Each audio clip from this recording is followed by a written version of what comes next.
அறிமுக வகுப்பு தான் நம்ம பார்க்க போகிறோம். பாடலுக்குள்ளே நம்ம போகலை.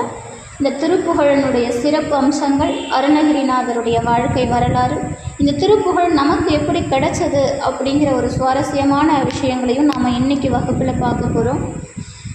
முருகப்பெருமானே அப்படி ஆர்வத்தோடு நானே இங்கே தங்குறேன் அப்படின்னு வாக்கு கொடுத்த அற்புதமான இந்த பக்தி இலக்கியம் எப்படிப்பட்ட சிறப்பு வாய்ந்தது அப்படின்னு தெரிஞ்சுக்கிறதுக்கு முன்னாடி இந்த திருப்புகழை எழுதியவருடைய சிறப்பு நமக்கு முதல்ல தெரியணும். இப்போ அருணகிரியார் யார்? அருணகிரிநாதருடைய வாழ்க்கை வரலாறு என்ன? அவர் எங்கு பிறந்தார்? அவருடைய வாழ்க்கையின் சூழல் என்ன? முருகப்பெருமான் எப்படி அவரை ஆட்கொண்டார்? முருகப்பெருமானுக்கு துதிப்பாடல்கள் பாட எத்துணை கோடிக்கணக்கான அடியவர்கள் இருந்தும் கூட அருணகிரிநாதரை முருகப்பெருமான் தேர்ந்தெடுக்க காரணம் என்ன? இப்படி பல சிந்தனைகள் நமக்குள்ள இருக்கும். அருணகிரி அப்படின்னு சொல்லும் போதே அவருடைய வாழ்க்கை வரலாறு இப்படித்தான் அப்படின்ற ஒரு எண்ணத்தை நமக்குள்ள விதைச்சிருக்கிறாங்க.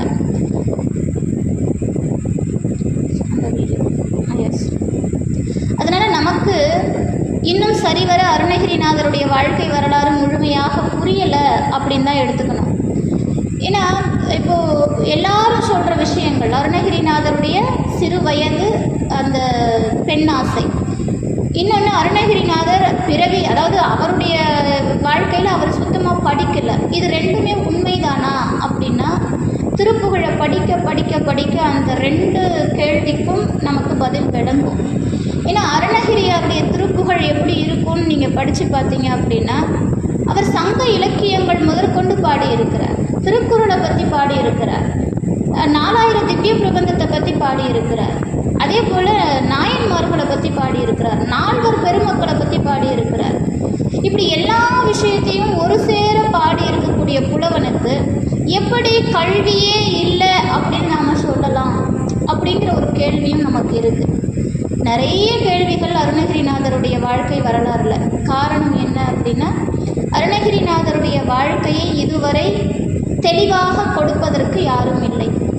ஏன்னா அவருடைய வாழ்க்கையில் துல்லியமாக இதுதான் நடந்தது அப்படின்னு யாராலையும் சொல்ல முடியல. அவருடைய வாழ்க்கை வரலாறுலாம் நமக்கு கிடைக்கல. அவருடைய பாடல்களை வைத்து, திருப்புகழ் பாடல்களை வைத்து அருணகிரிநாதர் இப்படித்தான் வாழ்ந்திருக்கக்கூடும், பிறகு முருகப்பெருமான் இவரை இப்படி ஆட்கொண்டிருக்கக்கூடும், பிறகு அவருடைய ஞானோதயத்தை நாம் பார்த்த விதத்தை வைத்து அருணகிரிநாதரை ஒரு பெரிய மகான் அப்படிங்கிற இடத்துக்கு கொண்டு வந்து சேர்க்கிறோம். இதுதானே தவிர யாரும் அருணகிரிநாதருடைய வரலாறை இன்னும் முழுமையாக எழுதி முடிக்கவில்லை. அதுதான் இன்னைக்கு வரைக்கும் நம்ம கிட்ட இருக்கக்கூடிய கருத்துக்கள். ஏன் அப்படின்னா 15ஆம் நூற்றாண்டில் இவர் வாழ்ந்தார் அப்படிங்கிறத ஊர்ஜிதப்படுத்துகிறாங்க. எப்படி? அதையும் அவர் பாடலை கொண்டேதான். பிரபுடதேவ மகாராஜா அப்படிங்கிற ஒரு அரசனை அவர் பாடுகிறார் திருவண்ணாமலையில், எல்லாருக்கும் தெரியும். அப்போ திருவண்ணாமலையில் பிரபுடதேவ மகாராஜாவை பற்றி பாடும்போது அந்த அரசன் வாழ்ந்த காலம் பார்த்திங்கன்னா கிட்டத்தட்ட 1430, கிபி 1430 அந்த காலத்தை ஒட்டி தான் அவருடைய காலமானது இருந்திருக்குது, அவருடைய ஆட்சிக்கு உட்பட்ட காலமாக இருந்திருக்கிறது. அதை வைத்து தான் இவர் 15ஆம் நூற்றாண்டிலே வாழ்ந்தவர் அப்படிங்கிற செய்தி நமக்கு வருது. இப்போ ஒரு சிலர், ஏன்னா அருணகிரிநாதர் பெரும்பாலும் யாரை பற்றியும் புகழ்ந்து பாடலை. அவருடைய திருப்புகழ் பாடலில் ஒரு 2-3 பேரை தான் குறிப்பிட்டு பாடுறார். ஒருத்தர் பிரபுடதேவ மகாராஜா, இன்னொருத்தர் பழனி திருப்புகழில் படிக்கும்போது ஒரு சிற்றரசனை பற்றி பாடுறார், இன்னொருவர் ஒரு மடாதிபதியை பற்றி பாடியிருக்கிறார். இவங்க 3 பேரை மட்டும்தான் அருணகிரி குறிப்பிட்டு அவருடைய காலகட்டத்தில் வாழ்ந்தவர்களை பாடியிருக்கிறாரே தவிர மற்ற ஏனைய எவர் பற்றியும் அந்த குறிப்புகள் இல்லை. அதனால் இந்த காலத்தில் இவர் வாழ்ந்திருக்கக்கூடும் அப்படிங்கிற ஒரு இடத்துல அருணகிரியாருடைய வாழ்க்கை அந்த காலம் 15ஆம் நூற்றாண்டு அப்படின்னு சொல்கிறாங்க. இப்போ திருவண்ணாமலையில் இவருடைய வாழ்ந்த காலம், இவர் பிறந்த ஊர் திருவண்ணாமலை தானா அப்படின்னா அந்த இடத்துலையும் ஒரு கேள்விக்குறி இருக்குது. ஏன் அப்படின்னா அது ஆதாரபூர்வமாக நிரூபிக்கப்படலை. திருவண்ணாமலையில் கோபுர உச்சியிலிருந்து கீழே குதிக்கிறார், அங்கே முருகப்பெருமான் தாங்குகிறார். இதை வைத்து அவர் திருவண்ணாமலையில் வாழ்ந்தார் அப்படிங்கிறது நமக்கு தெரியும். ஆனால் இவருடைய அவதார திருத்தலம் எங்கே இருக்குது அப்படின்னா தெரியல. ஆனால் கல்வெட்டுகள் இந்த திருவண்ணாமலைக்கு அருகில் இருக்கக்கூடிய முள்ளன்றம் அப்படிங்கிற ஒரு ஊரில் கல்வெட்டுகளை வைத்து அருணகிரிநாதர் முள்ளன்றம் அப்படிங்கிற ஒரு பகுதியில் தான் அவர் அப்போ அவர் அங்கே தான் அவதாரம் செஞ்சுருக்கிறார் அப்படின்னு கல்வெட்டுகள் பேசுது. அந்த கல்வெட்டுலேயும் பார்த்தீங்கன்னா அருணகிரி அப்படின்னு நேரடியாக குறிப்பிடாமல் அண்ணாமலைநாதர் அப்படின்னு குறிப்பிடப்பட்டிருக்குது. அந்த அண்ணாமலைநாதர் யார் அப்படின்னா அருணகிரியை தான் அங்கே வந்து தொடுது. ஏன்னா அந்த காலகட்டத்தில் குறிப்பாக 15ஆம் நூற்றாண்டில் அருணகிரியை போல மற்றொரு கவிஞன் இல்லை அப்படின்னும், அந்த குறிப்பிட்ட காலகட்டத்தில் முருகப்பெருமானோடு அதிகப்படியாக பேசப்பட்ட ஒரு அருளாளர் அப்படின்னா அது அருணகிரி மட்டும்தான் அப்படிங்கிறதாலையும், அருணகிரிக்கு சன்னதிகள் கூட உண்டு அப்படிங்கிறத அந்த கல்வெட்டுகள் நமக்கு காட்டுது. இது எந்த அளவுக்கு உண்மை அப்படிங்கிறது நமக்கு இன்னைக்கு வரைக்கும் தெரியாது. ஏன்னா அந்த கல்வெட்டு அந்த அருணகிரிநாதருக்கு அந்த கோவிலை கொடுக்கறதுக்காக அருணகிரிநாதருடைய வாரிசுகள் இருந்தாங்க அப்படிங்கிறதும் அந்த கல்வெட்டுகள் சொல்லுது. இது எல்லாத்தையும் ஆராய்ச்சி பண்ணும்போது அருணகிரியாருக்கு மனையாள் இருந்திருக்கிறாங்க, குழந்தைகள் குழந்தை அதாவது அந்த வம்சாவழி இருக்குது அப்படின்னு சொல்கிறாங்களே தவிர யார் என்ன அப்படிங்கிற செய்திகள் கொண்டு வர முடியல. ஏன்னா நிறைய பேர் இப்போது வாசு செங்கல்வராயன் பிள்ளை வந்து ஒரு வரலாறு எழுதியிருக்கிறாரு, கார்த்திகேயன் அப்படிங்கிறவர் இன்னொரு வரலாறு எழுதியிருக்கிறாரு, வண்ணச்சரவம் தண்டபாணி சுவாமிகள் இன்னொரு வரலாறு எழுதியிருக்கிறாரு. இப்போ ஆளாளுக்கு ஒவ்வொரு வரலாறு எழுதுகிறாங்க அருணகிரிநாதரை பற்றி. எது எப்படியோ அருளாளர்களை பார்க்கும்போது நம்ம ரிஷி மூலம் பார்க்கக்கூடாதுன்னு சொல்லுவோம் இல்லையா? அதனால் அவருடைய வாழ்க்கை வரலாறு அப்படிங்கிறது அவர் பாடிய பாடலோடு சம்மந்தப்பட்டதை மட்டும் நம்மளால் எடுத்துக்க முடியும். அப்படி பார்க்கும்போது அருணகிரிநாதருடைய இளமை பருவம் எப்படி இருக்குது அப்படின்னா, அவர் மிகவும் செல்லமாக வளர்ந்த பிள்ளை. எந்த அளவுக்கு செல்லும் அப்படின்னா, அவர் என்ன கேட்டாலும் அதை இல்லைன்னு சொல்கிற அளவுக்கு அவர் ரொம்ப செல்லமாக வளர்க்கப்படுகிறார். தாய் தந்தையரை இளமையிலேயே இழந்து விடுகிறார். அதன் பிறகு அவருடைய தமக்கையார், அதாவது சகோதரி, மூத்த சகோதரியின் மூலமாக வளர்க்கப்படுகிறார். இப்போ தாய் தந்தைக்கு பிறகு தாயுமாக தந்தையுமாக அந்த சகோதரி தான் அருணகிரிநாதரை வளர்த்து வருகிறார். அந்த சமயத்திலே அருணகிரிநாதருடைய இளமை காலம் அப்படிங்கிறது தடுமாற்றம் நிகழுது. அப்போ பெண்ணாசை அப்படிங்கிறது அவருக்கு வருது, விலைமாதர்களுடைய பழக்கம் வருது. அந்த காலகட்டம் அப்படிங்கிறது அதிகப்படியான விலைமாதர்களை கொண்டிருந்த ஒரு காலகட்டம். அதை தவிர்க்க முடியாத சூழலிலே அவருக்கு அந்த எண்ணம் வருகிறது, அவர்களோடு அவருடைய பழக்கமும் வருகிறது. இந்த பழக்கத்தினாலே அவருக்கு எண்ணற்ற சொத்துகள் இருந்ததாக சொல்லப்படுது. நல்ல ஒரு செல்வாக்கான குடும்பத்தில் பிறந்தவர்னும் இந்த பழக்கத்தினாலே அவருடைய சொத்துக்கள் இழக்கிறார் அப்படின்னு சொல்லப்படுது. அதன் பிறகு ஒரு குறிப்பிட்ட காலத்திற்கு பிறகு அவருக்கு தொழுநோய் அப்படிங்கிற நோயும் வருது. இந்த தொழுநோய் வந்தது தொழுநோய் அப்படின்னா என்னன்னா, வாரியார் சுவாமிகள் இதற்கு அழகாக சொல்வார். ஏனைய நோய்கள், இந்த உலகத்தில் இருக்கக்கூடிய மற்ற நோய்கள் எல்லாம் இந்த தொழுநோயை பார்த்துச்சு அப்படின்னா தொழுது வணங்குமா. அந்த அளவுக்கு ஒரு கொடுமையான நோய் இந்த தொழுநோய். இந்த தொழுநோய் அருணகிரியாரை பற்றி கொள்கிறது. அதன் பிறகு வாழ்க்கையிலே அவரோடு இருந்த உறவுகள் அவரை நிராகரிக்க ஆரம்பிக்கிறாங்க. அவர் எங்கெல்லாம் சென்றாரோ அத்தனை பேரும் அவரை நிராகரிக்க ஆரம்பிக்கவே இந்த உலகத்தை வெறுத்து தாம் செய்த தவறை உணர்ந்து திருவண்ணாமலை நோக்கி ஓடுகிறார். அதற்கு முன்பே அவருக்கு அந்த அருணாச்சலேஸ்வரரே வந்து அவருக்கு உபதேசம் செய்ததாக கூறப்படுகிறது. நீ அருளாளர்களுடைய வழியில் செல்ல வேண்டும், திருவண்ணாமலைக்கு வந்து உபதேசம் பெற வேண்டும் என்றெல்லாம் கூறியிருக்கிறார்கள். ஆனால் அவர் அதை எதையும் காதில் கொள்ளவில்லை. இப்படி திருவண்ணாமலை நோக்கி போகும்போது அங்கே எதிரில் ஒரு அந்தனர் ரூபத்தில் ஒருத்தர் வந்து, அப்பா நில்லு, நீ ஏன் இவ்வளவு ஆர்ப்பாட்டமாக போய்கிட்டு இருக்கிற, நீ முருகா அப்படிங்கிற நாமத்தை ஒரு முறை சொல்லு, உன்னுடைய பாவம் எல்லாம் போகும் அப்படிங்கிறார். ஆனால் பாருங்க, அருணகிரியார் அதை காதில் வாங்கியும் அவருடைய அந்த சூழ்நிலை, அவர் மனம் முழுக்க இருந்த வேதனை, அதை ஏற்றுக்கொள்ள நேரம் இல்லை அவருக்கு. இப்படி வெகுண்டு போய்கிட்டே இருக்கிறார். சில நேரம் நம்முடைய வாழ்க்கையிலும் இது போன்ற சூழல் ஏற்படலாம். ஏதோ நம்முடைய பிறவியின் வினை காரணமாக நம்முடைய வாழ்க்கையில் எந்த திசை நோக்கி ஓடுவது என்ற ஒரு இயலாமை நம்மை கட்டுப்படுத்தும். அப்போ இறைவனே ஏதோ ஒரு ரூபத்தில் வந்து நமக்கு சில உபதேசங்கள் தருவார். ஆனால் அதை ஏற்கும் மனப்பக்குவம் கூட அப்போதைக்கு நமக்கு இருக்காது. நம்முடைய மனதிற்கும் மூளைக்கும் அந்த சிந்தனை எட்டாது. ஏதோ இந்த உலகியல் மாயைக்குள்ளே சிக்குண்டு அதன் வழியிலே செல்வோமே தவிர உண்மையான பொருளை உபதேசம் மூலமாக பெறுவதற்கு நாம் ஒரு காலம் சிந்திக்க மாட்டோம். அப்படி தான் அருணகிரியும் அவர் சொன்னதை அவர் ஏற்றுக்கல. ஆனால் அவர் சொன்ன நாமத்தை மட்டும் மனசில் பதிய வைக்கிறார். இப்படியே போகிறார். அங்கே திருவண்ணாமலை கோபுர உச்சியில் வல்லாள மகாராஜா கோபுர உச்சிக்கு ஏறுறார். இப்போ அங்கே நின்று அவர் கீழே குதிக்கிறார். முருகா அப்படின்னு சொல்லி கீழே குதிக்கிறார். இப்போ முருகப்பெருமான் வந்து தாங்குகிறார். இதுதான் நமக்கு அந்த செய்தி. சரி, அருணகிரியார் அந்த இடத்துல இருந்து கீழே குதித்த உடனே முருகான்னு சொன்னார். முருகப்பெருமான் வந்து கை தாங்களாக பிடிச்சிட்டார். இப்போ எத்தனையோ பேர் தற்கொலைக்கு முயற்சி செய்து அந்த தற்கொலையின் காரணமாக இறைவன் வந்து தடுத்து நிறுத்தியிருக்கானா, இல்லை அந்த தற்கொலை பண்ணிக்கிறவங்கள கையில் தாங்கியிருக்கானா, என்ன காரணமாக இருக்கும்? அருணகிரியை ஏன் முருகப்பெருமான் இப்படி இந்த விதமாக ஆட்கொண்டார்? அருணகிரிக்கு கடைசியாக ஒரு ஞானம் பிறந்தது. பொதுவாக சைவ சித்தாந்தத்தில் 96 தத்துவங்கள் அப்படின்னு சொல்லுவாங்க. இறைவனை அடைய 96 தத்துவங்களை கடக்க வேண்டி இருக்கு. அந்த 96 தத்துவங்களில் 36 தத்துவங்களை கடந்தாலே காலன் நம்மை நெருங்க மாட்டான் அப்படிங்கிற நியதியும் உண்டு. அன்று மார்க்கண்டேயர் 36 தத்துவங்களை கடந்து நின்றுதான் தம்மை தாக்க வந்த காலனையும் எதிர்த்து நின்றவர். இப்போ அருணகிரி அந்த இடத்துல நின்று அவர் செய்த தவறை எண்ணி பார்க்கிறார். முதல் விஷயம், எந்த ஒரு மனிதனும் தாம் செய்த தவறை நினைத்து நாம் தவறு செய்து விட்டோம் அப்படிங்கிறது தான் அவனுக்கு இருக்குமே தவிர அந்த கட்டத்தை தாண்ட மாட்டோம். நாம் தப்பு பண்ணிட்டோம், இதுக்கான தண்டனை நம்ம நெருங்கக்கூடாது, அந்த தண்டனையிலிருந்து தப்பிக்கணும் அப்படின்னு தான் நினைப்போமே தவிர நாம் இந்த தவறை நம்முடைய ஆன்மாவோடு சம்பந்தப்படுத்த மாட்டோம். அருணகிரிக்கு வந்தது ஆன்ம பக்குவம். கோபுர உச்சியிலிருந்து அவர் ஒரு நிமிஷம் முருகான்னு சொல்கிறார். அந்த முருகான்னு அவர் சொல்லும்போது அவர் மனசில் இருந்த எண்ணம், முருகா நீ எனக்கு யாருக்குமே கிடைக்காத இந்த அற்புதமான வாழ்க்கையை கொடுத்துருக்குற.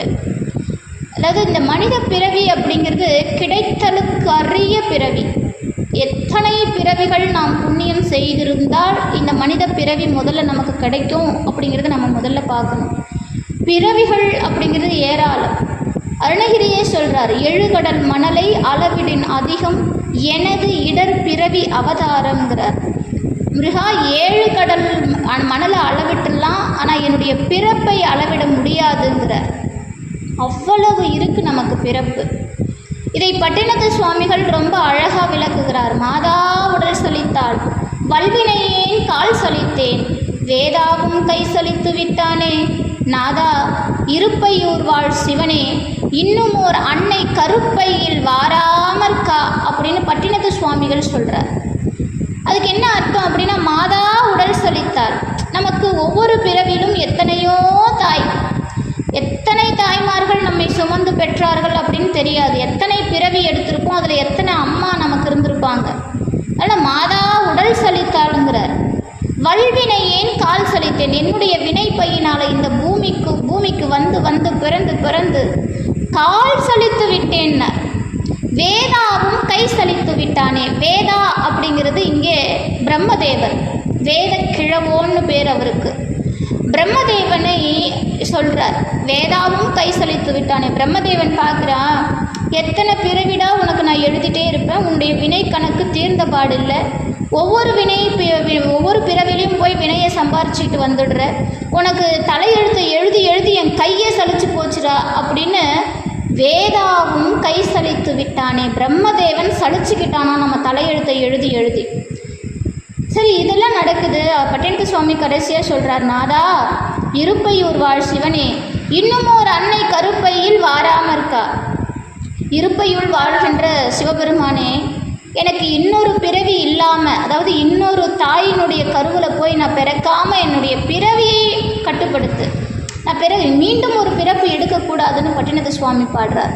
அதுபோல் பிறவிகள் ஏராளம். நாம் இந்த பிறவியில் செய்கிற வினைகள் காரணமாக, அது நல்வினையாக இருந்தாலும் தீவினையாக இருந்தாலும் இன்னொரு பிறப்பு நமக்கு நிச்சயமாக உண்டு.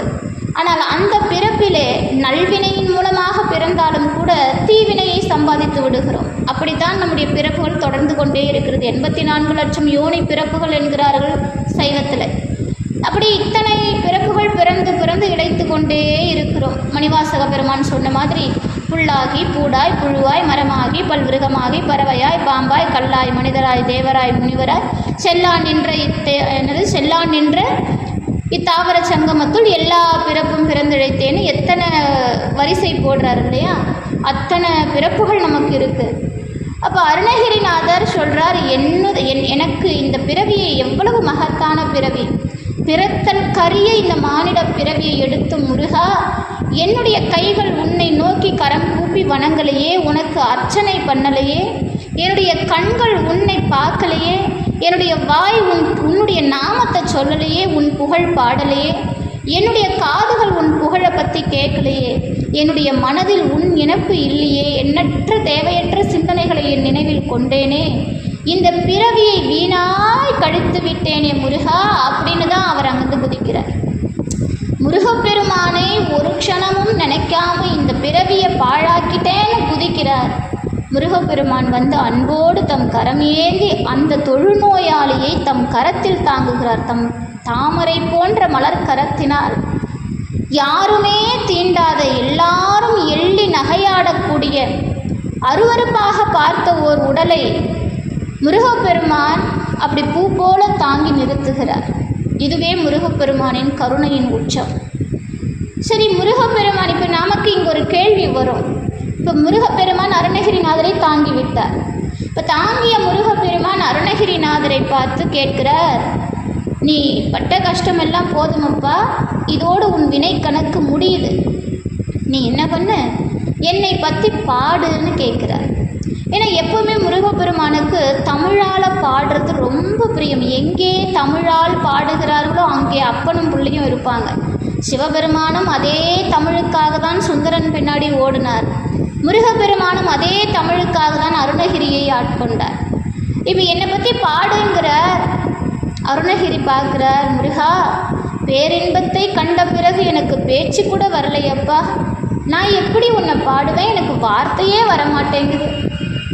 அப்போ முருகப்பெருமான் சொல்கிறார், உலகம் உய்ய திருப்புகழ் பாடு, முத்து முத்தாக பாடு அப்படின்னு முத்து என்ற வார்த்தையை முதல் அடியாக எடுத்து கொடுக்கிறார். உலகம் உய்ய திருப்புகழ் பாடுன்னார். இப்போது அதன் பிறகுதான் முருகப்பெருமானுக்கு தம்முடைய ஞான வேலினை கொண்டு முருகப்பெருமான் அருணகிரிநாதருடைய நாவிலே ஓம் எனும் பிரணவ மந்திரத்தை எழுதுகிறார். ஒரு எழுதிய மாத்திரத்தில் அருணகிரிநாதர் முத்து என்ற வார்த்தையை வைத்து கொண்டு கடகடன் பாடுறார். முத்தை தருபத்தி திருநகை அத்திக்கரை சத்திச்சரவன முத்தி குருவித்து குருபரை என போதும் முக்கட்பர மறுக்குச் சுருதின் முற்பட்டது கற்பித்தரவன். அந்த பாடல் பாடும்போது நீங்கள் அந்த பாடலை முழுக்க பாருங்கள். முதல் பாடல் அப்போ தான் புதுசாக பாடுறாரு. அதுக்கு முன்னாடி அவருக்கு பாடி பழக்கம் இல்லைங்கிற செய்தியும் நமக்கு உண்டு. முத்துன்னு எடுத்து கொடுத்த மாத்திரத்தில் சந்தத்தோடு பாடுறார். இது முருகப்பெருமானினுடைய ஞானம், அவருடைய ஞானத்தை பெற்ற பிறகு ஒருவன் எப்படி இருப்பான் அப்படிங்கிறதுக்கான அடையாளம் அருணகிரி.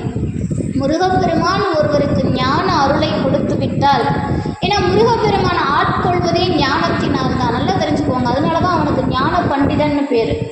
வேறு எந்த தெய்வத்தினிடமும் இல்லாத சிறப்பு முருகப்பெருமான் கிட்ட இருக்கு. ஏன்னா யார் ஒருவர் முருகப்பெருமானை வணங்குகிறார்களோ, யார் ஒருவர் அவன் அருளுக்காக காத்து கொண்டிருக்கிறார்களோ, அவர்களுடைய ஞானம் எப்படி இருக்கும் அப்படின்னா இந்த பிரபஞ்சத்தை கடந்தது, இந்த உலகத்தை கடந்தது. அவங்கள யாரோடவும் ஒப்பிடவே முடியாது. அப்படிப்பட்ட ஞானத்தை கொடுக்கக்கூடியவன் முருகப்பெருமான். இது ஏன் அப்படிங்கிறத அடுத்தடுத்த வகுப்பில் நான் உங்களுக்கு சொல்கிறேன். இப்படியாக முருகப்பெருமானின் திருவருளை பெற்றவர் அருணகிரிநாதர். அவர் பாடிய அந்த முதல் பாடல் எல்லாம் இப்போ இன்றைக்கி இருக்கிற கவிஞர்கள் எல்லாம் என்ன பண்ணுவாங்க, பாடல் எழுதிட்டு அதுக்கு இசை அமைப்பாங்க, அதுக்கு ஒரு தாளம் அமைப்பாங்க. ஆனால் அருணகிரிநாதருடைய பாடல்கள் எப்படி இருக்கும் அப்படின்னா, அந்த பாடல் வெளிப்படும் போதே சந்தம், சந்தத்தோடு தான் பாடல் வரிகளே இருக்கும். அது நீங்கள் பாட்டு பாடும்போதே உங்களுக்கு தெரியும். அந்த சந்தத்தை தாண்டி ஒரு வார்த்தை கூட வராது. தத்தத்தன தத்தத்தனதன தத்தத்தன தத்தத்தனதன தத்தத்தன தத்தத்தனதன தனதான, இதுதான் சந்தம். இந்த சந்தத்துக்குள்ளே அவர் வச்ச பாட்டு முத்தை தரு பத்தி திருநகை அத்திக்கரை சத்திச்சரவன முத்திக்கொரு வித்து குருபரை என போதும் முக்கட்பரமர்க்கு சுருதியின் முற்பட்டது கற்பித்திருவரு 30 மூவர்க்கு தமரரும் அடிப்பேன 10 தலை தத்த கணிதொடு ஒற்றைக்கிரி மத்தை பொறுதொரு பட்டப்பகல் வட்டத்துகிரியில் இரவாக பத்தற்கிரை தத்தை கடவிய பச்சை புயல் மெச்சத் தகுபொருள் பட்சத்தொடு ரட்சி தள்வதும் ஒரு நாளே தித்தித்தைய ஒத்த பரிபுற நிறுத்தப்பதம் வைத்து பயிரவி திக்கொட்க நடிக்க கழுகுடு கழுவுதாட திக்குப்பறி அட்ட பயிரவ தொக்கு தொகு தொக்கு தொகு தொகு சித்திரப்பவுரிப்பு திரிகடக என போத கொத்துப்பறை கொட்ட களமிசை குக்கு புகு குக்கு புகு குத்திப்புதை புக்கு பிடியன முது பூகை கொட்பொற்ற நட்பற்றன ஒரு வெட்டிப்பழி இட்டு குலகிரி குத்துப்பட ஒத்து புறவல பெருமாளை. இது சந்தத்தோடு வந்த பாடல். நீங்கள் இதை பாட்டாக படித்தாலும் சந்தம் பிறளாது. நீங்கள் வெறும் பாடலாக படிச்சுட்டு வந்தாலும், அதாவது ராகம் இல்லாமல் படித்தாலும் சந்தத்திலிருந்து வெளிப்படாது. இதுதான் அருணகிரிநாதருடைய பாடலுக்கான சிறப்பு. இதே சந்தத்தில் இன்னொரு பாடல் வரும். அதே தத்தத்தன தத்தத்தனதன தத்தத்தன தத்தத்தனதன தத்தத்தன தத்தத்தனதன தனதான அப்படின்னு இன்னொரு பாடல் வரும். இதே முத்தை தரு இதில் தான் வரும். பத்தித்தரல் ஒப்பத்துளிர் வரி பட்டப்புல கச்சப்பிளமொழி பட்டிட்டெதிர் கட்டுப்பறதவர் உயர்தாள பத்மத்தியரற்கு கடுகடு கட்சத்தியர் மெத்த திரவிய பட்சத்தியருக்கு சிலையுறு வெளி சேரும் சித்தத்தருணர்க்கு கணியதரப்பு தமதத்தை தருமவர் சித்திரக்கின பொட்டிட்டிடுவரை முதலார்கள் தெட்டிற்படு கட்ட கனவிய பட்சத்தரலுற்ற துண்டடி சிக்கிட்டிடை புக்கிட்டடைவது தவிராதோ. அப்போ நான் ஏன் இந்த பாடலை உங்களுக்கு நான் முதல்ல படித்து காட்டுறேன் அப்படின்னா, இந்த மாதிரி பாடல் பாடின அருணகிரி யார் அப்படின்னா, முருகப்பெருமானின் நினைவே இல்லாமல் சதா விலைமாதர்களின் நினைவோடு திருந்து கொண்டிருந்தவர். இவரை முருகப்பெருமான் ஆட்கொண்ட பிறகு அவர் பாடிய பாடல்கள் இதெல்லாம் இன்னும் இருக்குது. நான் உங்களுக்கு சும்மா ஒரு எடுத்துக்காட்டுக்காக சொல்கிறேன். இப்போ முருகப்பெருமானை கண்ட மாத்திரத்தில், அவருடைய ஞான வேல் பட்ட மாத்திரத்தில் கடகட கடகடன்னு காட்டாற்று வெள்ளம் போல முத்தை தருபத்தி திருநகைன்னு பாடுற அருணகிரி, அந்த பாடலை உத்து கவனிங்க. அந்த பாடலில் ஒரு இடத்துல கூட முருகப்பெருமானினுடைய சேவலோ மயிலோ அவன் திருவடியோ அவன் பன்னிரு தோளோ அவன் திருக்கண்களோ, அதாவது அவனுடைய கருணை கண்களோ, அவனுடைய பதினா திருத்தலங்கள், அறுபடை வீடாக இருக்கட்டும், இன்னும் ஏனைய திருக்கோவில்களாக இருக்கட்டும், எந்த தலத்தையும் வைத்து பாடவில்லை அருணகிரி. நல்ல பாருங்க. அந்த பாடல் முழுவதும் அவர் பாடிய செய்திகள் என்ன அப்படின்னா, இன்னாருடைய கணவர் முருகப்பெருமான், இன்னாருடைய மகன் முருகப்பெருமான், இன்னாருடைய மருமகன் முருகப்பெருமான், இவன் இப்படிப்பட்டவன் அப்படிங்கிறத சொல்லியிருப்பார். இப்போ முருகப்பெருமானுடைய மிக உயர்ந்த இடத்தை குறிக்கிறாரே தவிர, அவன் எங்கேருந்து வந்தவன் தெரியுமா, இப்போ நான்லாம் எவ்வளோ பெரிய ஆள் தெரியுமா அப்படின்னு நம்ம சொல்லிக்கிறோம் இல்லையா இன்றைக்கி காலகட்டத்துக்கு. அதுபோல் என் தலைவன் எப்பேற்பட்ட ஆள் தெரியுமா, அவன் எங்கேருந்து வந்தவன் தெரியுமா அப்படிங்கிற ஒரு ஒரு ஒரு உயர்ச்சியில் பாடின பாடல் முத்தை தருபத்தி திருநகை. அந்த பாடலில் எங்கேயுமே முருகப்பெருமானுடைய சிறப்பு அம்சங்களான வேல் மயில் சேவல் அவன் திருவடி பன்னிரு தோள் இதெல்லாம் பாடியிருக்க மாட்டார். அவனுடைய திருத்தலத்தெல்லாம் பாடியிருக்க மாட்டார். பார்த்த மாத்திரத்தில் முருகப்பெருமானுடைய உச்சபட்சத்தை பாடியிருக்கிறார். இதுதான் அருணகிரிநாதருடைய வரலாற்றின் அது முதல் பாடல். இந்த பாடலானது திருவண்ணாமலையில் பாடப்பட்டது. இந்த பாடல் திருவண்ணாமலையில் பாடப்பட்டது. இப்போ பாடிய பிறகு முருகப்பெருமான் அருணகிரிநாதருக்கு அசரீரியாக சொன்ன வார்த்தை. இப்போ இங்கே பாடிய பிறகு அவர் சொல்கிறார், கேட்குறார், முருகா நான் என்ன செய்யணும், எனக்கு என்ன செய்யறதுன்னே தெரியலையப்பா, நீ வந்து பாட சொன்ன, ஏதோ பாடிட்டேன், இதுக்கப்புறம் நான் என்ன செய்யட்டும். அப்படி தொழுநோய் நீங்கியது. முருகப்பெருமான் திருக்கரம் பட்டவுடன் அவர் தொழுநோய் நீங்கியது. ஆனால் ஒரு ஒரு அந்த தொழுநோயை நீங்கியதே தவிர அவர் இன்னமும் இந்த உலக வாழ்வியலோடு தான் கணக்கிட்டு இருக்கிறார். அருணகிரி முத்தை தருபத்தி திருநகை பாடும்போது, பாடி முடிக்கும் போது கூட இன்னும் அவர் சித்தத்தை அடையலை. தவத்தால் மட்டுமே சிவத்தை அடைய முடியும், தவம் செய்யாமல் சிவத்தை அடைய முடியாது. அப்போ முருகப்பெருமான் நேரிலேயே காட்சி கொடுத்தார். அவர் ஞான வேலாயுதத்தை கொண்டு அவர் திருநாவிலே எழுதினார். அது எப்படிப்பட்ட வேல் அப்படின்னு பிற்காலத்தில் வந்த கந்தர் அலங்காரத்தில் அருணகிரியே பாடுறார். ஞான சுடர் வடிவேலுங்கிறார், காலனையே எதிர்த்து பேசுகிறார். அப்படிப்பட்ட வேலாயுதத்தினால், ஞான ஆயுதத்தினால் அருணகிரிக்கும் ஓம் எனும் பிரணவ மந்திரத்தையும் எழுதுகிறார். இருப்பினும் அருணகிரியை தவம் செய்ய சொல்கிறார். அது நேரடியாக சொல்லலை முருகப்பெருமான். நீ போய் 12 வருஷம் தவம் செய்யின்னு சொல்லலை. அன்னைக்கே தன்னை திருமணம் செய்து கொள்ள வேண்டும் என்று அமுதவல்லியும் சுந்தரவல்லியும் நாராயணருடைய புத்திரிகளான அமுதவல்லியும் சுந்தரவல்லியும் கேட்கும்போது, நீங்கள் 12 ஆண்டு காலம் தவம் செய்யுங்கள், அதன் பலனாக அமுதவல்லி தேவேந்திரனுக்கு மகளாகவும் சுந்தரவல்லி நம்பிராஜன் என்னும் வேடுவ குலத்தில் தோன்றிய அரசனுக்கு மகளாகவும் பிறப்பாள், பிறகு நாம் திருமணம் செய்வோம் என்று சொன்ன முருகப்பெருமான் அருணகிரிநாதருக்கு நீங்கள் தவம் செய்ய வேண்டும் என்று நேரடியாக சொல்லலை. இப்போ அருணகிரி முருகப்பெருமான் இடத்துல கேட்குறார், முருகா நான் என்ன செய்யட்டும், எனக்கு நீ யாருக்குமே கொடுக்காத காட்சியை எனக்கு கொடுத்துருக்கிறியே. நல்லா நோட் பண்ணுங்க, இந்த இடத்துல முருகப்பெருமான் அருணகிரிநாதருக்கு எப்படி காட்சி கொடுத்தார் அப்படின்றதையும், பிறகு வர பாடல்களில் முருகப்பெருமானை அருணகிரிநாதர் எப்படியெல்லாம் பார்த்து ரசித்தாருங்கிறதும் உங்களுக்கு வித்தியாசம் இருக்கும். இந்த இடத்துல முருகப்பெருமான் தம்முடைய மயில் வாகனத்தின் மேலே ஞானமே திருவடிவமாக கொண்டது போல் ஞான வேலை தாங்கி கொண்டு வந்து காட்சி கொடுக்கிறார்.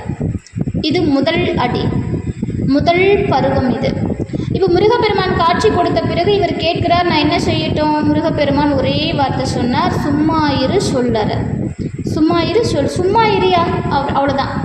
இப்போ சும்மா இருன்னு சொல்லிட்டு போயிட்டாரு. சும்மா இரு சொல் அற அப்படின்னா என்னன்னா, வார்த்தைகள் இழந்து சும்மா இரு, பேசாமல் இருன்னு அர்த்தம். இது சொல்லும்போது இதெல்லாம் ஒரு உபதேசமா அப்படின்னு தான் நமக்கு தோணும்.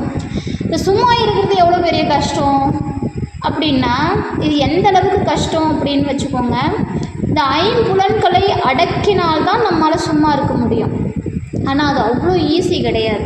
இந்த 5 புலன்களும் நம்மக்கிட்ட இருந்தே நமக்கு எதிராக வேலை செய்யக்கூடியது. நம்மக்கிட்ட தான் அது இருக்குது, நம்ம கண்ட்ரோலில் தான் இருக்குது. ஆனால் நமக்கு எதிராக வேலை செய்யக்கூடியது இந்த 5 புலன்களும். எப்படி அப்படின்னா, இப்போ ஒரு கோவிலில் போய் தியானம் பண்ணுறோம். அப்படி 5 புலன்களையும் அடக்கி அமைதியாக சித்தத்தை சிவன்பால் வைத்து தியானம் பண்ணுறோன்னு வச்சுக்கோங்க. முதல்ல அங்கே எங்கேயோ இருந்து ஒரு சக்கரை பொங்கல் வாசனை வருது. ஏதோ ஒரு வாசனை, நல்ல வாசனை, என்னன்னே தெரியல. அது முதல்ல நம்ம மூக்கை வந்து சேருது, அந்த வாசனை நமக்கு வருது. அப்படியே நம்ம அந்த திசை நோக்கி ஒரு பார்வை, அப்போ நம்ம அந்த நுகர்தலோடு சேர்ந்து நம்ம பார்வை அங்கே செலுத்துகிறோம். இப்போ மூக்கு போச்சு, கூடவே கண்ணும் போயிடுச்சு. அது எங்கே இருக்குதுன்னு பார்க்குது. இப்போ அந்த இடத்துக்கு காலம் போகும், அந்த இடத்த நோக்கி நம்மளை அறியாமல் நாம் எழுந்து போயிடும்.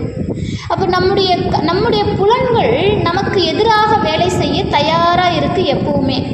இப்படிப்பட்ட 5 புலன்களை வைத்துக்கொண்டு நாம் எப்படி சித்தத்தை சிவன்பால் வைப்பது, தியானம் செய்கிறது, சும்மா இரு அப்படின்னு முருகப்பெருமான் கொடுக்குற ஞான உபதேசத்தை ஏற்றுக்கொள்வது ரொம்ப கஷ்டம். ஆனால் அருணகிரிக்கு புரிஞ்சிருச்சு. முருகப்பெருமான் எதை சொன்னாரோ அது அருணகிரிக்கு தெளிவாக புரிந்தது. இப்போது இந்த இடத்துக்கு நம்ம ஒரு உதாரணம் கொடுக்கலாம். சனகாதி முனிவர்கள் அப்படின்னு 4 பேர், பிரம்மனுடைய மானசீக புத்திரர்கள் சனகாதி முனிவர்கள். இந்த சனகாதி முனிவர்கள் எல்லாம் கற்று தேர்ந்தவர்கள். அவர்கள் வேதம் அனைத்தும் கற்றுணர்ந்தார்கள், ஆகமம் அனைத்தும் கற்றுணர்ந்தார்கள், எல்லாத்தையும் கற்று தேர்ந்தார்கள். எல்லாம் படிக்க படிக்க படிக்க படிக்க அவங்களுக்கு என்ன ஆச்சு? குழப்பம் வந்துருச்சு. எப்பவுமே அப்படிதான், நிறைய படித்தா குழப்பம் வந்துடும். ஆனால் எதை உணர்ந்து கொள்ள படிக்கிறோமோ அதை உணர்ந்து விட்டால் அப்படியே அமைதியாயிடும். அதுக்கு பிறகு வார்த்தைகளே வராது. அப்போது அது வரைக்கும் நம்ம படிக்கணும்னு அர்த்தம். படிக்கிறது அப்படின்னா ஏதோ புத்தகத்தை விரித்து வச்சுக்கிட்டு நம்ம படிக்கிறது இல்லை. படிப்பது என்பது நம்மை நாம் உணர்ந்து கொள்வது. நான் யார்? நான் முதல்ல யார்? என்னுடைய பிறப்பு எதற்காக நடந்தது? நான் ஏன் இந்த உலகத்தில் இந்த ரூபத்தில் இன்னாருக்கு மகளாக இந்த பிறவியில் பிறந்திருக்கிறேன்?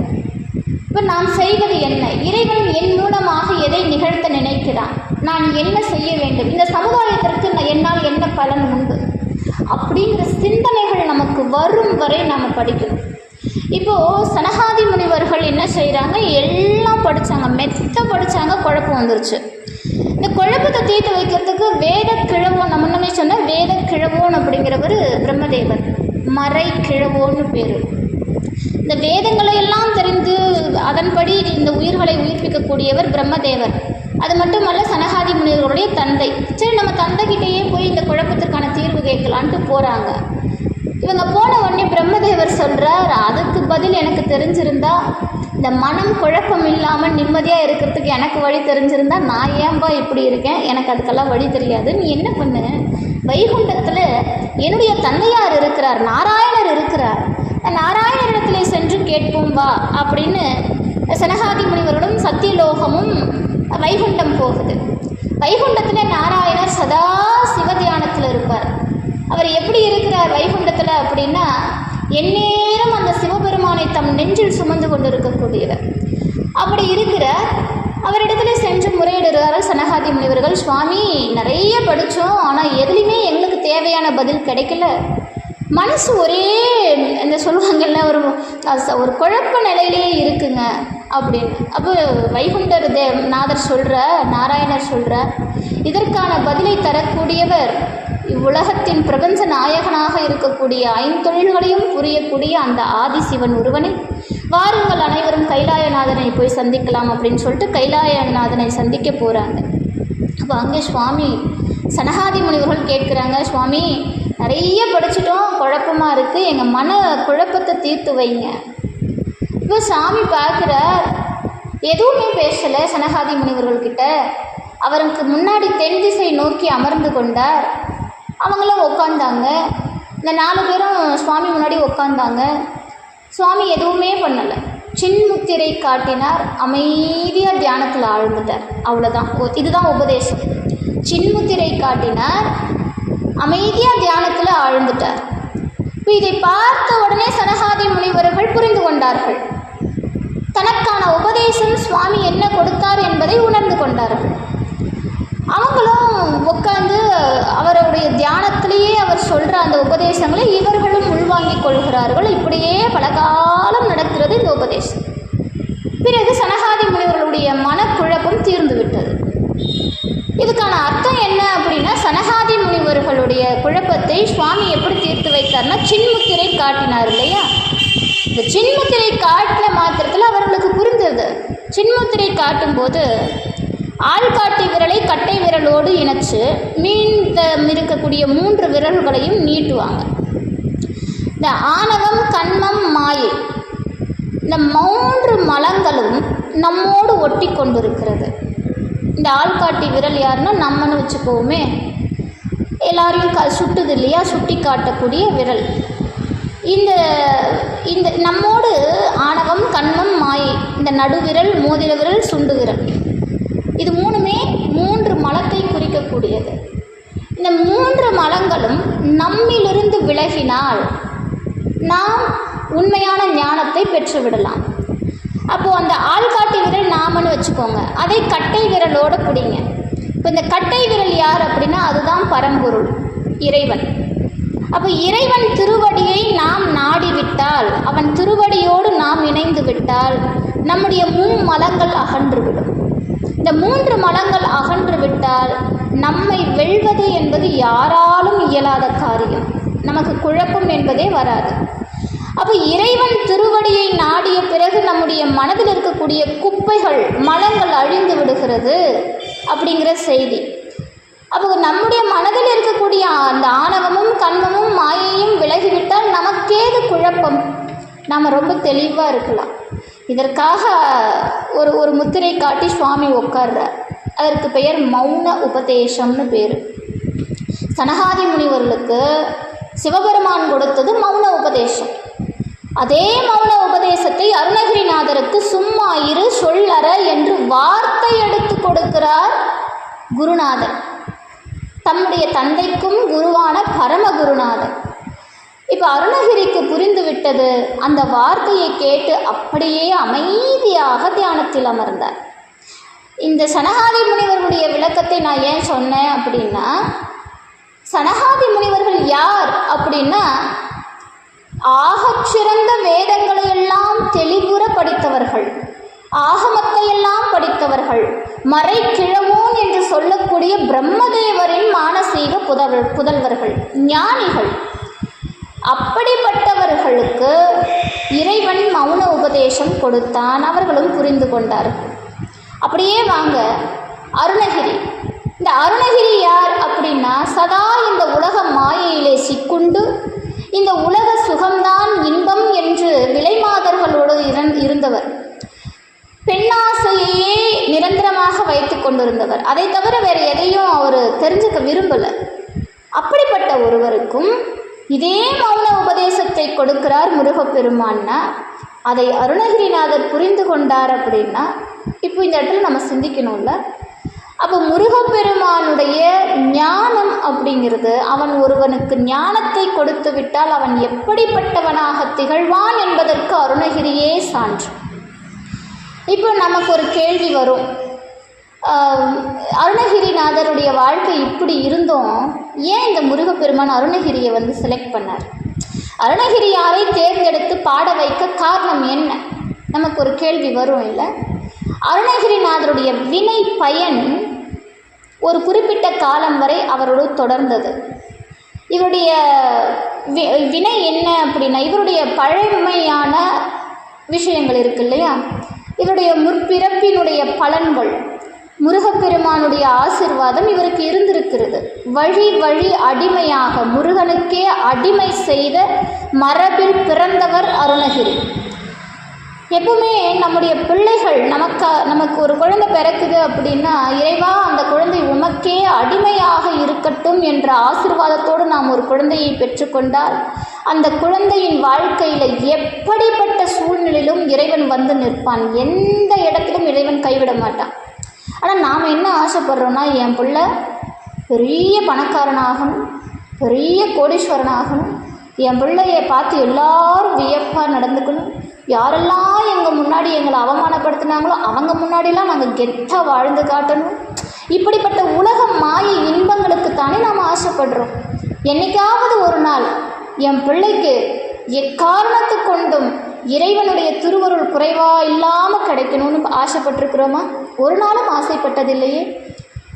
இறைவனிடத்தில் நாம் கேட்குற ஒரு விஷயம், சதா இறைவா என்னுடைய பிள்ளைகளுக்கு உன் திருவடி எப்பவுமே இருக்கணும், உன் அருள் எப்பவுமே இருக்கணும், என் பிள்ளைங்க எப்பவுமே உனக்கு அடிமை செய்யணும் அப்படின்னு நீங்கள் கேட்டு பாருங்கள்.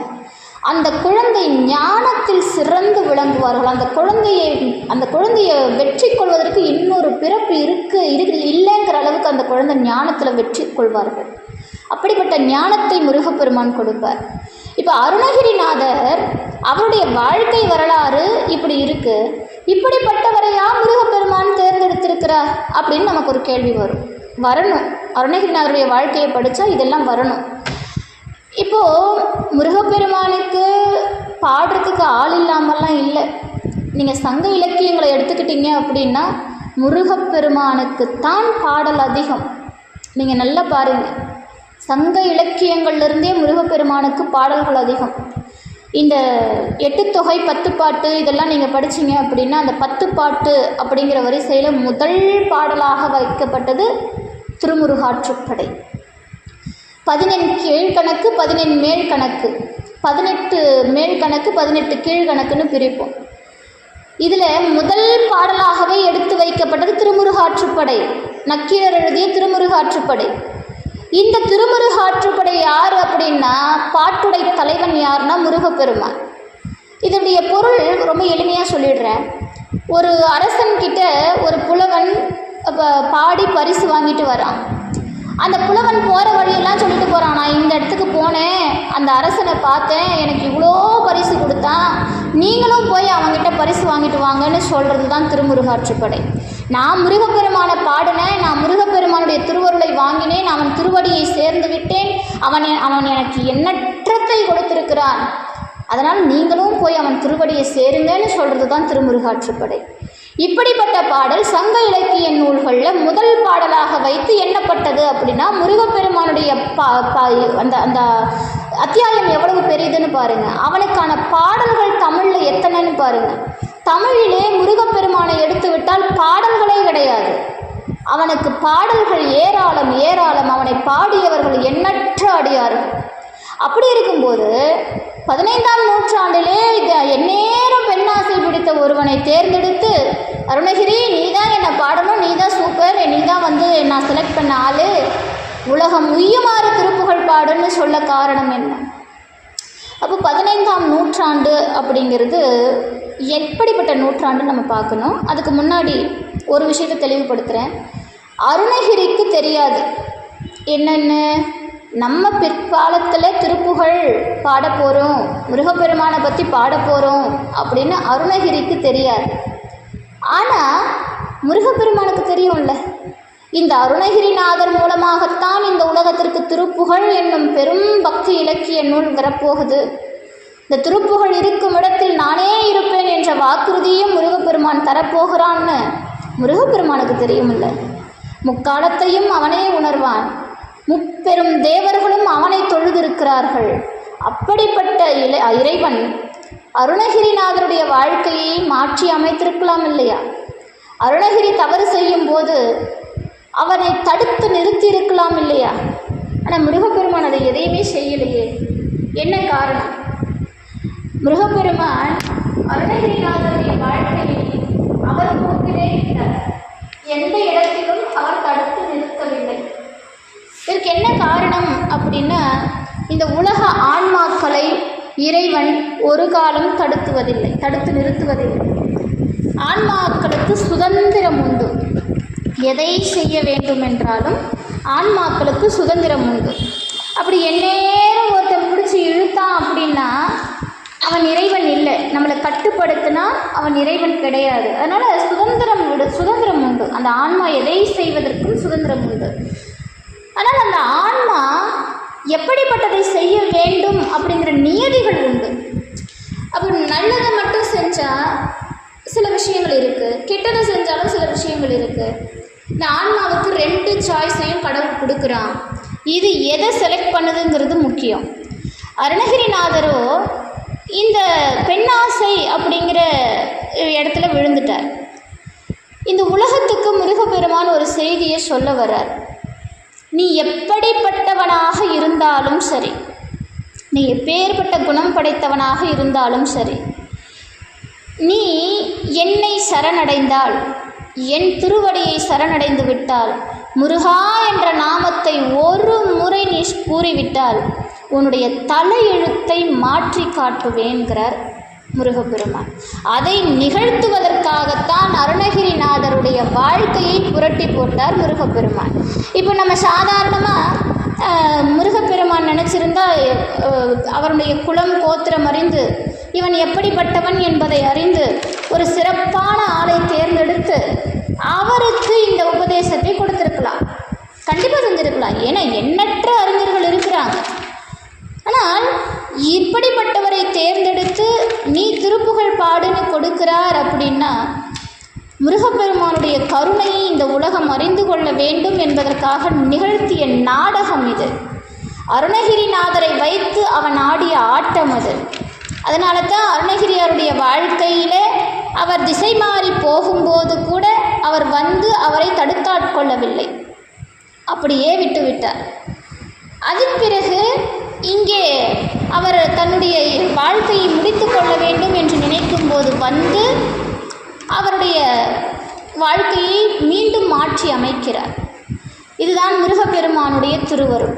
நம்ம வாழ்க்கையில் எத்துணை தவறு இழைத்தாலும், எந்த பாவம் செய்திருந்தாலும் மனம் வருந்தி மனம் திருந்தி முருகா அப்படின்னு ஒரு முறை அவன் திருவடியை சேர்ந்துட்டோம் அப்படின்னா நம்முடைய வாழ்க்கையை உச்சத்தில் கொண்டு போய் வைக்கக்கூடியவன் முருகப்பெருமான்.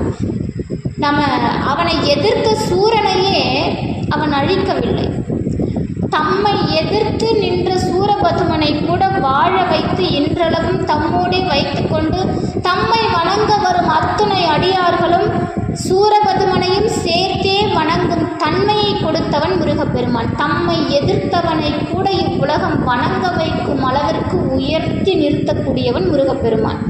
அப்படிப்பட்ட அந்த கருணையை இந்த உலகம் புரிந்து கொள்ள வேண்டும் என்பதற்காகத்தான் இந்த திருவிளையாடலை செய்கிறார் முருகப்பெருமான்.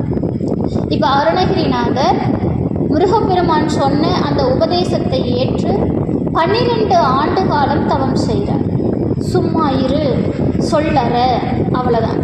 இதில் எந்த இடத்துலையும் முருகப்பெருமான் நீ இத்தனை வருஷம் தவம் செய், நீ இப்படி இரு, நீ இதெல்லாம் செய்யணும் அப்படின்னு முருகப்பெருமான் சொல்லலை. ஒரே பார்த்து தான் சொன்னார், சும்மா இரு சொல்லற, முடிஞ்சு போச்சு, மறைஞ்சிட்டார்.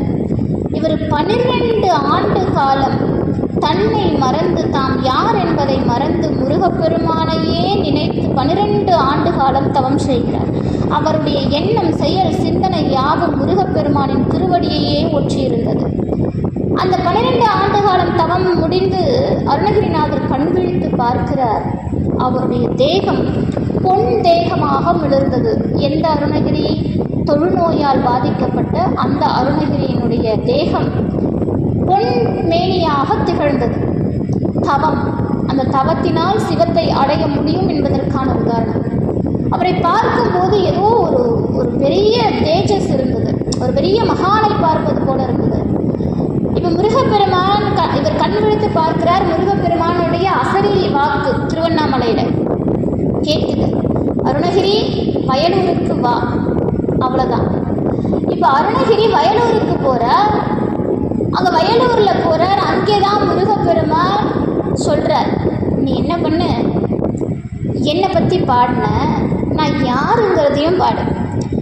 என் வேலை வைத்து பாடு, என் மயிலை வைத்து பாடு, குக்குடம் என் சேவலை வைத்து பாடு, பன்னிரு தோலை வைத்து பாடு, என் திருவடியை வைத்து பாடு, என் பதியை வைத்து பாடு, செய்பதி, இதையெல்லாம் வச்சு பாடுங்கிறார் அருணகிரி கிட்ட முருகப்பெருமான்.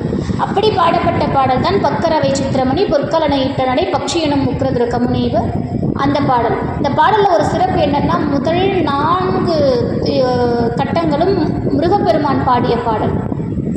அதன் பிறகு வரக்கூடிய பாடல்கள் அருணகிரி. முருகப்பெருமானும் அருணகிரியாரும் சேர்ந்தே பாடிய பாடல்னே வச்சுக்கோமே, அப்படிப்பட்ட பாடல் இந்த பாடல். இப்படியாக முருகப்பெருமான் எதையெல்லாம் நினைக்கிறானோ, அவன் எதையெல்லாம் பாட வேண்டும் என்று ஆசை கொள்கிறானோ, அதை அருணகிரியாரின் திருநாவிலிருந்து உதிர்த்து விட்டான். அருணகிரியாருடைய நாவிலிருந்து வந்த அத்தனை வார்த்தைகளும் இன்று திருப்புகழாக நமக்கு மிளர்கின்றது என்றால், அவருடைய நாவிலிருந்து வந்த வார்த்தை அருணகிரிநாதரின் வார்த்தைகள் அல்ல, அது முருகப்பெருமானின் ஞான வேலிலிருந்து வந்த வார்த்தை என்பதை நாம் உணர வேண்டும். எப்போவுமே ஒரு தலத்திற்கு சென்று அருணகிரிநாதர் பாடுகிறார் அப்படின்னா, அந்த தலத்தை பற்றிய குறிப்புகளை முருகப்பெருமான் உணர்த்தி விடுவார். நீ இன்னைக்கு இந்த கோவிலுக்கு போகணும், கனவிலாவது வருவார். கனவிலும் நனவிலும் காட்சி கொடுத்து அருணகிரிநாதரை இங்கும் அங்குமாய் தலங்கள் தோறும் நடக்க வைத்து தலங்கள் தோறும் போய் பாடி அருளியவர் அருணகிரி. அவர் எல்லா இடங்களிலும் சென்றிருக்கிறார். மூல முடுகில் நாம் நினைக்கக்கூட முடியாது. அப்படியெல்லாம் காடு காடாக வயல் வயலாக சென்று திரிந்து அலைந்து பாடிய இந்த அற்புதமான திருப்புகழ் முருகப்பெருமானின் திருவடி சிறப்பை உணர்த்துவது. இந்த அருணகிரியால் படைக்கப்பட்ட இந்த அற்புத காப்பியம் நம்முடைய வாழ்க்கையை மாற்றும். எவர் ஒருவர் திருப்புகழை படிக்கிறார்களோ, எவர் ஒருவர் திருப்புகழை அர்ச்சிக்கிறார்களோ, எவர் ஒருவர் திருப்புகழை நித்தம் ஜெபிக்கிறார்களோ, அவர்களுடைய வாழ்க்கைக்கு முக்தி எளிதாக இருக்கும். யமன் அவனை நெருங்க மாட்டான், யம தூதர்கள் நெருங்க மாட்டார்கள். அப்படிப்பட்ட சிறப்பு வாய்ந்தது இந்த திருப்புகழ். அப்பேற்பட்ட திருப்புகழை தான் தம்முடைய கரங்களில் ஏந்தி இருக்கிறீர்கள் இன்று இறைவன் திருவருளால். இந்த திருப்புகழ் எப்படி இருக்கும் அப்படின்னா, அந்த திருப்புகழ் படித்தா 6 முகம் தோன்றுமாம். நமக்கு முன்னாடி அழகான வேல் தோன்றிவிடுமாம், அவன் ஏறு மயில் தோன்றிவிடுமாம், அழகு தோன்றிவிடுமாம். சீறி வரும் சூரன் முடியை துணித்தோன் திருப்புகழை பாரில் வழுத்தினோர்பால். யாருக்கு? திருப்புகழை படித்தவங்களுக்கு. அப்படிப்பட்ட அற்புதம் இந்த திருப்புகழுக்கு உண்டு. இந்த திருப்புகழை அருணகிரிநாதர் பாடிட்டார். அருணகிரிநாதர் இன்னும் எண்ணற்ற நூல்களை பாடியிருக்கிறார். கந்தர் அலங்காரம், கந்தர் அனுபூதி, கந்தர் அந்தாதி, திருவழு கூற்றிருக்கை, வேள்மயில் சேவல் விருத்தம், இன்னும் வேல் வகுப்பு, இப்படி நிறைய பாடல்களை பாடியிருக்கிறார். இந்த திருப்புகழ் அலங்காரம், அனுபூதி அலங்காரம், இந்த 3க்கும் படிநிலை உண்டு. அதனுடைய எளிய வடிவத்தை கொடுக்குறேன். இந்த திருப்புகழ் மொத்தமாக பார்த்திங்கன்னா, முருகப்பெருமானின் திருவடியை இறைஞ்சி கேட்பது.